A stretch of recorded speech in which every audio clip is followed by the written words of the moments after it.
Hello friends, आप सभी का हमारी चैनल एजू कॉर्नर स्टडी में स्वागत है। जैसा कि आपको पता है कि हम रोज़ाना सुबह 5 बजे करंट अफेयर्स की क्लास उपलब्ध करा रहे हैं, जो आपके रेलवे, बैंक, एसएससी आदि सभी प्रकार की परीक्षाओं के लिए बहुत ही महत्वपूर्ण है। दोस्तों, अगर अभी तक आपने हमारी चैनल को सब्सक्राइब नहीं किया है तो कृपया अभी सब्सक्राइब कर लें और लाइक शेयर और कमेंट्स भी जरूर करें। दोस्तों, साथ ही इस वीडियो की PDF हमारे Telegram group edu corner study से प्राप्त कर सकते हैं। तो चलिए शुरू करते हैं आज की करंट अफेयर्स, अंत तक बने रहें। तो पहला क्वेश्चन, मैटरहॉर्न पर्वत किस देश में स्थित है? उत्तर स्विट्जरलैंड। स्विट्जरलैंड ने कोरोना वायरस महामारी के खिलाफ लड़ने के लिए सभी भारतीयों को आशा और शक्ति देने के लिए स्विस आल्प्स में प्रसिद्ध मैटरहॉर्न पर्वत पर तिरंगा फहराकर एकजुटता व्यक्त की। अगला क्वेश्चन, उस देश का नाम बताइए जो अंतर्राष्ट्रीय डार्क स्काई एसोसिएशन द्वारा डार्क स्काई प्लेस बना है। उत्तर न्यू। न्यू अंतर्राष्ट्रीय डार्क स्काई एसोसिएशन IDA द्वारा कंट्री डार्क स्काई प्लेस के रूप में मान्यता प्राप्त दुनिया का पहला पूरा देश बन गया, जिसने अपने आकाश, भूमि और समुद्र के संरक्षण के लिए द्वीप के आवेदन को मंजूरी दे दी है। अगला क्वेश्चन, दक्षिण कोरिया की राजधानी और मुद्रा क्या है? राजधानी सियोल और मुद्रा वॉन। अगला क्वेश्चन, चिली की राजधानी और मुद्रा क्या है? तो राजधानी सेंटियागो और मुद्रा पेसो है। अगला क्वेश्चन, सरिस्का बाघ अभयारण्य किस भारतीय राज्य में है? उत्तर राजस्थान। अगला क्वेश्चन, DRDO को वर्तमान अध्यक्ष कौन है? उत्तर G सतीश रेड्डी। अगला क्वेश्चन, केंद्रीय संस्कृति मंत्री का नाम बताएं जिन्होंने अप्रैल 2020 में अमूर्त सांस्कृतिक विरासत ICH की राष्ट्रीय सूची लॉन्च की है। पहला नितिन गडकरी, दूसरा हरसिमरत कौर बादल, तीसरा प्रहलाद सिंह पटेल, चौथा नरेंद्र सिंह तोमर। तो सही जवाब है प्रहलाद सिंह पटेल। केंद्रीय संस्कृति मंत्री स्वतंत्र प्रभार प्रहलाद सिंह पटेल ने नई दिल्ली में भारत की अमूर्त सांस्कृतिक विरासत ICH की राष्ट्रीय सूची की शुरुआत की, जिसका उद्देश्य भारत के विभिन्न राज्यों से विभिन्न अमूर्त सांस्कृतिक विरासत स्थलों के बारे में जागरूकता पैदा करना है तथा अंतर्राष्ट्रीय स्तर और उनकी सुरक्षा सुनिश्चित करना है। अगला क्वेश्चन, लॉकडाउन 2.0 के लिए भारतीय मंत्रालय ने रंग code red, orange, green zone तैयार किया है। तो पहला गृह मंत्रालय, दूसरा भारी उद्योग और सार्वजनिक उद्यम मंत्रालय, तीसरा सांख्यिकी और कार्यक्रम कार्यान्वयन मंत्रालय, चौथा स्वास्थ्य और परिवार कल्याण मंत्रालय। तो सही जवाब है स्वास्थ्य और परिवार कल्याण मंत्रालय। स्वास्थ्य और परिवार कल्याण मंत्रालय ने देशव्यापी लॉकडाउन 2.0 या स्मार्ट लॉकडाउन के लिए दिशा निर्देशों का एक नया सेट तैयार किया, जो 20 अप्रैल 2020 से शुरू हुआ और 3 मई 2020 तक जारी रहेगा। अगला question, micro units CGFMU scheme के लिए क्रेडिट गारंटी फंड के तहत डिफ़ॉल्ट माइक्रो लोन के लिए संशोधित नुकसान कवरेज क्या है? पहला 45%, दूसरा 75%, तीसरा 60%, चौथा 25%। तो सही जवाब है 75%। वित्त मंत्रालय द्वारा अधिसूचित माइक्रो यूनिट CGFMU योजना के लिए क्रेडिट गारंटी फंड के संशोधन के अनुसार ऋण चूक के मामले में ऋणदाता की हानि का कवरेज पहले के 50% से 75% तक बढ़ जाता है। CGFMU का फुल फॉर्म है credit guarantee fund for micro units. अगला क्वेश्चन, महात्मा गांधी राष्ट्रीय ग्रामीण रोजगार गारंटी योजना MGNREGS के तहत राज्यों और केंद्र शासित प्रदेशों को जारी की गई धनराशि क्या है? पहला 10,000 करोड़, दूसरा 3500 करोड़, तीसरा 4100 करोड़, चौथा 7300 करोड़। तो सही जवाब है 7300 करोड़। केंद्र सरकार ने महात्मा गांधी राष्ट्रीय ग्रामीण रोजगार गारंटी योजना के तहत राज्यों और केंद्र शासित प्रदेशों को 7300 करोड़ रुपए जारी किए हैं। अगला क्वेश्चन, कोविड-19 महामारी के बीच दक्षिण कोरियाई राष्ट्रपति मून जे इन की पार्टी चुनाव जीत गई, वह किस पार्टी से है? पहला डेमोक्रेटिक पार्टी, दूसरा रिपब्लिक पार्टी, तीसरा लेबर पार्टी, चौथा पीपल पार्टी। तो सही जवाब है डेमोक्रेटिक पार्टी। दक्षिण कोरियाई राष्ट्रपति मून जे इन की डेमोक्रेटिक पार्टी ने 300 सीटों वाली नेशनल असेंबली में 163 सीटों के साथ संसदीय चुनावों में जीत हासिल की है। यह पहला देश है जिसने कोविड-19 महामारी के बीच चुनाव कराया। दक्षिण कोरिया की राजधानी और मुद्रा क्रमशः सियोल और दक्षिण कोरियाई वॉन है। अगला question, Equitas small finance bank SFB ने हाल ही में अपने डिजिटल बैंक विस्तार के लिए सेल्फी फिक्स्ड डिपॉजिट्स FD और सेल्फी बचत खाते लॉन्च किए हैं। इक्विटास SFB का मुख्यालय कहाँ स्थित है? पहला मुंबई, दूसरा नई दिल्ली, तीसरा जयपुर, चौथा चेन्नई। सही जवाब है चेन्नई। निजी क्षेत्र के Equitas small finance bank ESFB ने अपनी डिजिटल बैंकिंग सेवाओं का विस्तार करने के लिए सेल्फी फिक्स्ड डिपॉजिट्स FD और सेल्फी बचत खाते शुरू किए हैं ताकि अपने ग्राहकों को शाखाओं में जाने से बचने में मदद मिल सके। ESFB का मुख्यालय चेन्नई तमिलनाडु में स्थित है।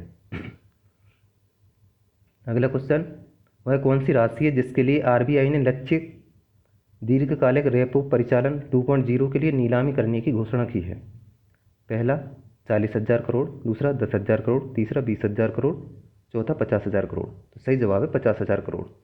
भारतीय रिजर्व बैंक RBI के गवर्नर शक्तिकांत दास ने प्रेस कॉन्फ्रेंस के दौरान 50,000 करोड़ रुपए की लक्षित दीर्घकालिक रेपो परिचालन 2.0 TLTRO खिड़की की घोषणा की।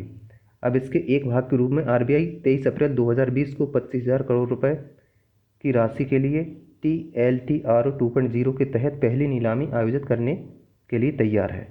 TLTRO का फुल फॉर्म है targeted long term repo operations. अगला क्वेश्चन,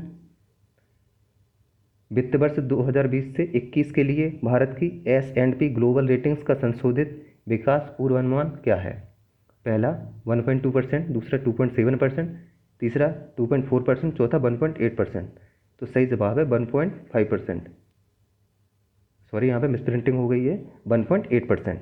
तो S&P ग्लोबल रेटिंग्स ने वित्त वर्ष 2020-21 के लिए भारत के विकास अनुमान को घटाकर 3.5% से 1.8% कर दिया। वित्त वर्ष 2020 से 2021 के लिए रेटिंग एजेंसी ने भारत की विकास दर 7.5% होने का अनुमान लगाया है। अगला क्वेश्चन, यूनेस्को की मुख्यालय पेरिस फ्रांस विश्व धरोहर समिति 2020 का 44वां सत्र जो कि फूजो में निर्धारित किया गया था स्थगित कर दिया गया है। फूजो शहर किस देश में है? पहला दक्षिण कोरिया, दूसरा जापान, तीसरा चीन, चौथा उत्तर कोरिया। तो सही जवाब है चीन। कोविड-19 महामारी के प्रभाव के कारण पूर्वी चीन के फुजियान प्रांत के फूजो में 29 जून से 9 जुलाई तक यूनेस्को की विश्व धरोहर समिति 2020 का 44वां सत्र स्थगित कर दिया गया है। यूनेस्को का फुल फॉर्म है United Nations Educational Scientific and Cultural Organization. Headquarter Paris France में है। अगला क्वेश्चन, भारतीय फिल्म निर्माता और वितरक कंपनी का नाम बताइए जिसने हॉलीवुड के STX एंटरटेनमेंट के साथ अपनी तरह का पहला शेयर विलय किया है। तो पहला फॉक्स स्टार स्टूडियो, दूसरा एक्सेल एंटरटेनमेंट, तीसरा इरस एंटरटेनमेंट, चौथा रिलायंस एंटरटेनमेंट। तो सही जवाब है इरोस इंटरनेशनल। अपनी तरह का पहला सौदा जहां भारतीय फिल्म निर्माता और वितरक इरोस इंटरनेशनल ने NYSE लिस्ट में $1 बिलियन अमेरिकी डॉलर के मूल्य के साथ एक समान रूप से आयोजित वैश्विक मनोरंजन कंपनी बनाने के लिए निजी तौर पर हॉलीवुड के STX के साथ 6 वर्षीय ऑल शेयर विलय की घोषणा की।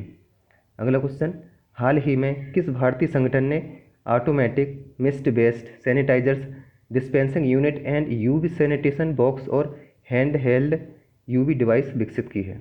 पहला भारतीय कृषि अनुसंधान परिषद ICAR, दूसरा भारतीय चिकित्सा अनुसंधान परिषद ICMR, तीसरा रक्षा अनुसंधान और विकास संगठन DRDO, चौथा भारतीय अंतरिक्ष अनुसंधान संगठन ISRO। तो सही जवाब है रक्षा अनुसंधान और विकास संगठन DRDO। रक्षा अनुसंधान और विकास संगठन DRDO ने महामारी के दौरान सार्वजनिक स्थानों पर परिचालन बढ़ाने के लिए automatic mist based sanitizers dispensing unit and ultraviolet sanitation box और हैंड हेल्ड UV डिवाइस पेश की है। अगला क्वेश्चन, निम्न में से कौन भारत का दूसरा संस्थान है जो कोरोना वायरस के पूरे जीनोम अनुक्रम को डिकोड करता है? पहला Rajiv Gandhi Centre for Biotechnology, दूसरा Kalam Institute of Health Technology, तीसरा सेल विज्ञान के लिए राष्ट्रीय केंद्र, चौथा गुजरात जैव प्रौद्योगिकी अनुसंधान केंद्र। तो अगला तो इसका जवाब है गुजरात जैव प्रौद्योगिकी अनुसंधान केंद्र। तो गुजरात का गांधीनगर स्थित Gujarat biotechnology research centre GBRC Pune Maharashtra में national institute of virology NIV के बाद भारत का दूसरा संस्थान बन गया है जो कोविड-19 के पूरे जीनोम अनुक्रम को डिकोड करने के लिए 3 नए म्यूटेशंस के साथ है। GBRC ने अपने जीनोम अनुक्रम में 9 म्यूटेशंस पाए हैं। अगला क्वेश्चन, भारतीय नौसेना के किस कमांड ने कोविड-19 रोगियों के लिए एयर इवैक्यूएशन पॉड विकसित की है? पहला मध्य कमान, दूसरा दक्षिणी कमान, तीसरा पूर्वी कमान, चौथा पश्चिमी कमान। तो सही जवाब है दक्षिणी कमान। भारतीय नौसेना के दक्षिणी कमान कोच्चि ने एक पूरी तरह से सील्ड पेशेंट ट्रांसफ़र कैप्सूल में दूरदराज के क्षेत्रों जैसे द्वीपों और जहाज़ों से सुरक्षित रूप से कोविड-19 संक्रमित रोगियों को ले जाने के लिए एयर एविएशन पॉड AEP विकसित किया है। अगला क्वेश्चन, किस संस्थान के शोधकर्ताओं की टीम ने पानी में भारी धातु आयनों की पहचान करने के लिए एक portable compact solid state sensor विकसित किया है? तो पहला Birbal Sahni institute of palaeo botany Lucknow, दूसरा अग्रहर शोध संस्थान पुणे, तीसरा centre for nano and soft matter sciences CENS Bengaluru, चौथा Aryabhatta research institute of objection sciences Nainital. तो सही जवाब है centre for nano and soft matter sciences CENS Bengaluru. तो बेंगलुरु स्थित एक स्वायत्त अनुसंधान संस्थान नैनो और सॉफ्ट मैटर साइंसेस CENS के केंद्र में डॉक्टर प्रलय के संतरा के नेतृत्व में शोधकर्ताओं की एक टीम ने भारी धातु आयन जैसे सीसा Pb2+, पारा और कैडमियम 0.4 ppb की पहचान करने के लिए एक portable compact solid state sensor विकसित किया है। अगला क्वेश्चन, लुइस सिपुलवेडा कैलफुकुरा लेखक और पत्रकार जिनका हाल ही में निधन हो गया वह किस देश से संबंधित है? पहला नीदरलैंड, दूसरा आयरलैंड, तीसरा जर्मनी, चौथा चिली। तो सही जवाब है चिली। चिली के लेखक और पत्रकार लुइस सिपुलवेडा कैलफुकुरा 70 वर्ष कोरोना वायरस के लिए सकारात्मक परीक्षण के 6 सप्ताह बाद उत्तरी स्पेन के ओविदो के एक अस्पताल में निधन हो गया। उनका जन्म 4 अक्टूबर 1949 को ओवले लिमरी प्लांट चिली में हुआ था। अगला क्वेश्चन, विश्व विरासत दिवस 2020 के लिए थीम साझा संस्कृति, साझा विरासत और साझा जिम्मेदारी है। तो विश्व विरासत दिवस प्रतिवर्ष कब मनाया जाता है? पहला 29 मार्च, दूसरा 7 अप्रैल, तीसरा 3 मई, चौथा 18 अप्रैल। तो सही जवाब है 18 अप्रैल। विश्व धरोहर दिवस, जिसे अंतर्राष्ट्रीय स्मारकों और स्थलों के लिए अंतर्राष्ट्रीय दिवस के रूप में भी जाना जाता है, एक वार्षिक कार्यक्रम है जो हर साल 18 अप्रैल को मनाया जाता है ताकि मानवता की सांस्कृतिक विरासत की विविधता, उनकी भेद्यता और उनकी सुरक्षा के लिए आवश्यक प्रयासों के बारे में जागरूकता को बढ़ावा और संरक्षण दिया जा सके। तो दोस्तों, ये थे आज के हमारे करंट अफेयर के क्वेश्चन। यदि आपको हमारे वीडियो पसंद आया हो तो कृपया लाइक्स और कमेंट्स ज़रूर करें और